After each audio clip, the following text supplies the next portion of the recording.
আসসালামু আলাইকুম। আমরা গোপালগঞ্জ কারিগরি প্রশিক্ষণ কেন্দ্রের ইলেকট্রিক্যাল ট্রেডের অ্যাসেট প্রকল্পের ষষ্ঠ ব্যাচের প্রশিক্ষণার্থী।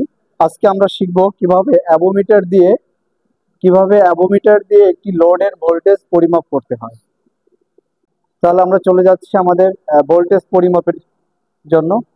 প্রথমে আমরা আগে অ্যাবোমিটার সম্বন্ধে জানবো। যখন আমরা ভোল্টেজটা পরিমাপ করব তখন আমাদের এই যে এসি ভোল্টেজ যেখানে আছে, এসি সর্বোচ্চ রেটিং যেখানে, এখানে আমাদেরকে নিতে হবে। এখানে আছে কত, 1000, আমরা 1000 নিলাম।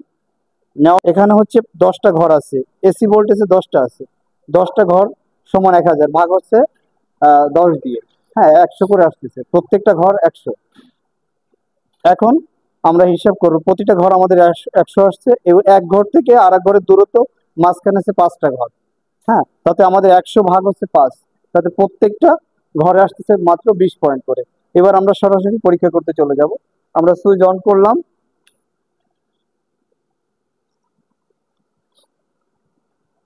এবার দেখেন, মিটারের দিকে একটু দেখান প্লিজ।